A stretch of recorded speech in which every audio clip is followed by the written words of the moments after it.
नमस्कार किसान साथियों, मैं रुपेश पुनिया आपका अपने YouTube चैनल देसी किसान ज्ञान पे स्वागत करता हूं।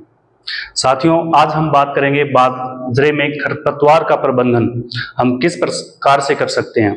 साथियों, शुरुआत के 30 दिन जो होते हैं फसल के लिए सबसे महत्वपूर्ण होते हैं। इन 30 दिनों में अगर हम खरपतवार का पूर्ण सफाया कर देते हैं तो हमारा 40% उत्पादन बढ़ जाता है। और अगर खरपतवार हमारे खेत में होती है, फसल में होती है, तो 40% उत्पादन हमारा यहीं पे घटना प्रारंभ हो जाता है। इसलिए विशेष रूप से बाजरे की मैं बात करूंगा। आज खरपतवार का हमें विशेष रूप से ध्यान रखना है। शुरुआत के 30 दिनों में ही फसल से खरपतवार को हमें खत्म करना है और आज उसकी हम चर्चा करेंगे। देखिए, कृषि में होने वाली लागत में अगर खरपतवार को हम 30 दिन में खत्म करते हैं तो कृषि में होने वाली लागत में बढ़ोतरी होती है। इसके साथ कीट एवं रोगों पर नियंत्रण के लिए भी विभिन्न दवाओं के प्रयोगों से लागत बढ़ती है। आर्थिक नुकसान हमें होते हैं, उपज एवं गुणवत्ता में कमी आती है। किसानों के लिए आर्थिक नुकसान का कारण बन सकती है जो खरपतवार होती है वो, और पोषक तत्वों में भी कमी आती है, क्योंकि जमीन में जो पोषक तत्व होते हैं वो अब खरपतवार अगर खड़ी है, जो हमारी बाजरे की फसल को मिलना चाहिए वो पोषक तत्व अब खरपतवार भी विशेष रूप से, जैसे सांठा घास है, मोथा घास है, तो इस प्रकार की घास जो है वो विशेष रूप से इस पोषक तत्वों को अपने में ग्रहण कर लेती हैं और बाजरे तक वो पहुंच नहीं पाती। प्रकाश और स्थान की कमी, अब इस समय हमारी फसल को जब 30 दिन के लगभग हो जाती है तो इसको प्रकाश की बहुत ज्यादा जरूरत होती है। और अब अगर हमारे खेत में, हमारी फसल में खरपतवार खड़ी है तो यहाँ पे हमारे प्रकाश पूर्ण रूप से जो फसल को मिलना चाहिए वो नहीं मिलेगा। और रोग और कीट जो है खेत में, ये विभिन्न प्रकार के घास के पनपने के कारण कई तरह के रोग और कीटों का हमारी फसल को सामना करना पड़ता है। अब आगे देखते हैं। देखो, बाजरे की फसल में खरपतवारों पर नियंत्रण के लिए तरीके, जो अपने देसी तरीके हैं, पहले मैं उनकी चर्चा करता हूं। मैं भी यही चाहता हूं कि जो पहले जो अपने देसी तरीके हैं उनको ही इस्तेमाल करें। उसके बाद में अगर हमसे नियंत्रण नहीं हो रहा है खरपतवार का तो उसके बाद में रासायनिक दवाओं का हमें इस्तेमाल करना चाहिए। सबसे पहले बात करें फसल चक्र, विभिन्न फसलों को बदल बदल कर हमें बोना चाहिए खेत में, जिससे खरपतवारों के दबाव को कम किया जा सकता है। अगर हम फसल को बदल बदल कर उगाएंगे तो हमारे जो खरपतवारों का दबाव जो है वो उस पे नहीं बनेगा। इंटरक्रॉपिंग, बाजरा के साथ अन्य फसलों को पहले भी हमने चर्चा की थी कि इंटरक्रॉपिंग फसल जो है वो हमें करनी चाहिए। वो करने से भी हमारे जो है इस खरपतवारों पर नियंत्रण किया जा सकता है। समय पर रोपण करना है। हमारी बाजरे की फसल का पहले मैंने वीडियो बना दिया था, वो आपने देखा होगा, नहीं देखा होगा तो जाके देखिए कि बाजरे का दोगुना उत्पादन के 10 नियम नाम से मैंने वीडियो बनाया था। वो वीडियो आप जरूर देखिए और उसमें बताया गया है कि बाजरे का समय क्या है, उचित समय, और किस प्रकार से हम उन 10 नियमों को अपनाकर अपने बाजरे की फसल का दोगुना उत्पादन ले सकते हैं। फिर एकीकृत खरपतवार प्रबंधन, उपरोक्त विधियों से 2 या अधिक के संयोजन का उपयोग करके अधिक प्रभावी खरपतवार नियंत्रण प्राप्त किया जा सकता है। इस दृष्टिकोण को एकीकृत खरपतवार प्रबंधन कहा जाता है। यानी कि इन दोनों को जो है, एक तो हमें समय फसल चक्र को अपनाना है, एक इंटरक्रॉपिंग करनी है और एक समय पर रोपण जो करना है। इन शुरुआत के जो दोनों जो हैं, फसल चक्र और इंटरक्रॉपिंग, इन दोनों को एकीकृत खरपतवार प्रबंधन कहा जाता है। इनको हम दोनों को इस्तेमाल करेंगे तो खरपतवार का हम नियंत्रण कर सकते हैं।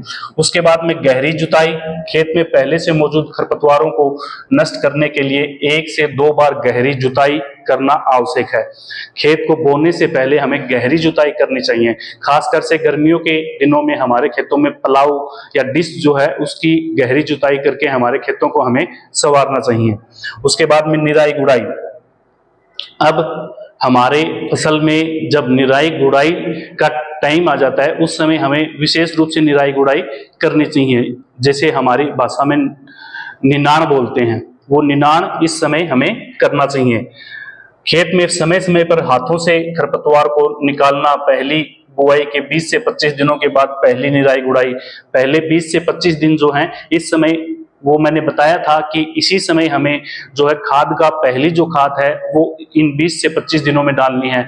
और दूसरी निराई गुड़ाई भी हमें 40 जो दिन फसल को हो जाए उस समय दूसरी निराई गुड़ाई जो है वो करनी है, और उसी के साथ हमें खाद फसल में, हमारी बाजरे की फसल में डालनी है। और उसके बाद में हमारा ऑप्शन बचता है रासायनिक जो खाद हैं उनके द्वारा। अगर इस समय तक हमें इससे नहीं हो पाया है तो रासायनिक खादों, अगर आपको पहले लग जाए, ध्यान में रखना, अगर पहले आपको ये हो जाए कि भाई इन 30 दिनों में हम इस खरपतवार का नियंत्रण नहीं कर सकते, तो मैं आपके लिए वीडियो को पूरा देखिए, और आगे मैं आपके लिए कुछ दवाइयों को लेके आया हूं जो विशेष रूप से मोथा घास जो है उसके लिए भी, चौड़ी पत्ती और महीन जो पत्तियां हैं उन दोनों के लिए उपयुक्त जो रासायनिक दवाई है वो मैं आगे आपको वीडियो में बताऊंगा। चलते हैं रासायनिक खाद के ऊपर।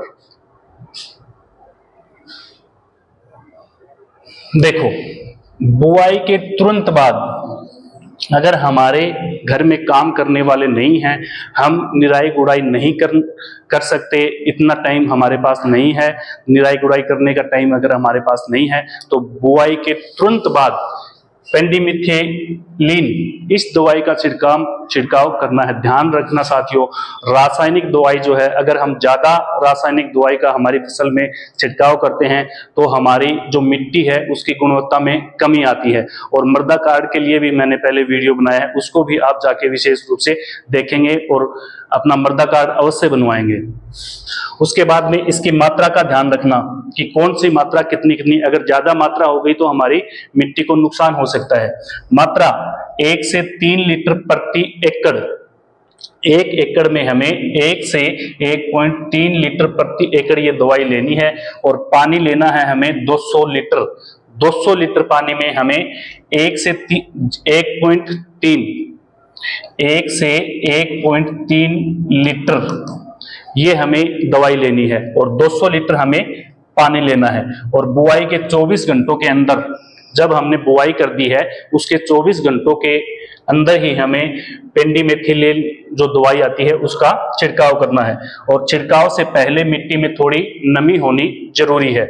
और एक विशेष सुझाव है कि छिड़काव के बाद खेत को एक बार हल्का सा, बारिश हो जाए तो ठीक है, या फिर हल्का सा आप इसमें पानी दे सकते हैं, या थोड़ी सी सिंचाई, यानी कि 10-15 मिनट की सिंचाई हम कर देंगे तो हमारे जो खरपतवार है उनका नाश हो जाएगा।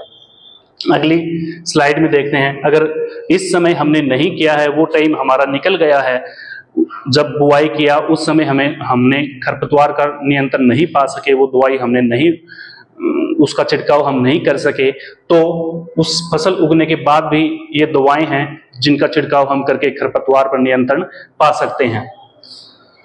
देखिए, अगर खेत में खरपतवार निकल चुकी है तो अब पोस्ट एंगेजमेंट हार्मोनिक लगानी है। विकल्प 1 है हमारे पास एमिजोएटोफेर 10% के नाम से ये दवाई आती है। इसकी मात्रा हमें 400 मिलीलीटर प्रति एकड़ के हिसाब से लेनी है, प्रति एकड़ के हिसाब से हमें लेनी है। ये देखिए, मैं किसी ब्रांड का प्रचार नहीं कर रहा हूं, ये नाम आप एमिजोएटोफेर जो है, ये नाम से दवाई आप जाके बाजार में बोल सकते हैं कि एमिजोएटोफेर 10% जो है वो हमें देना है। इस दवाई को आपको लेके आनी है, और ये इसका जब फसल 15 से 20 दिन की हो जाए उस समय इसका छिड़काव करना है। 400 ml प्रति एकड़ के हिसाब से इस दवाई का छिड़काव करना है। दोनों प्रकार के खरपतवार जो हैं उन पे ये असरदार है, एक तो संकरी पत्ती वाले और चौड़ी पत्ती वाले। संकरी पत्ती वाले जैसे मोथा घास हो गया, और चौड़ी पत्ती वाला जैसे सांठा जो होता है वो हमारा हो गया। इन दोनों खरपतवारों का ये नाश ये दवाई करेगी। और दूसरा विकल्प हमारे पास है सिम्फेरा। इस दवाई को मात्रा हमें है 50 ग्राम, और 50 ग्राम दवाई के साथ 200 ml सर्फेक्टेंट लेना है। ये इस समय ये जो होता है सर्फेक्टेंट, ये हम जो हमारा साबुन है या फिर डिटर्जेंट पाउडर है, कपड़े धोने का जो पाउडर है, वो भी इसमें मिला सकते हैं। 50 ग्राम के साथ 200 ml हमें ये मिलाना है। और ये जो दूसरी जो दवाई मैंने बताई है, दूसरी दवाई जो मैंने बताई है, ये विशेष रूप से मोथा घास जो है, मोथा घास हमारे लिए बहुत ही एक प्रकार से हमारी फसल, हमारी खेती के लिए कैंसर का काम करती है। ये इसमें गांठें गांठें हो जाती हैं, तो ये मोथा घास के लिए ये दूसरी दवाई जो है ये विशेष रूप से उपयोगी है। ध्यान में रखना, ये जो दवाई है इनका उचित मात्रा में हमें इस्तेमाल करना है, और ज्यादा इस्तेमाल से हमारी मिट्टी को नुकसान हो सकता है। तो खरपतवार का शुरुआत में ही हम अंत करना बहुत जरूरी है, क्योंकि 30 दिन जो शुरुआत के फसल के होते हैं वो हमारे लिए बहुत महत्वपूर्ण होते हैं। साथियों, आशा है आपको ये जानकारी अच्छी लगी होगी। वीडियो पसंद आया हो तो लाइक कीजिए और कमेंट कीजिए। अगर इन दवाइयों का नाम आपको नहीं पता है तो कमेंट बॉक्स में मैं फिर से आपको बताऊंगा, या फिर आप स्क्रीनशॉट ले सकते हैं और स्क्रीनशॉट लेके आप बाजार से जाके इन दवाइयों को लेके आ सकते हैं। रासायनिक दवाइयां हैं ये, ज्यादा हमें इस्तेमाल खेत में नहीं करनी है। कोशिश तो यही करनी है कि निराई गुड़ाई से अपने खेत में इन फसलों को हम बचा सकें रासायनिक दवाइयों के प्रभाव से। तो मिलते हैं साथियों अन्य किसी वीडियो में, तब तक के लिए राम राम, जय हिंद, जय किसान।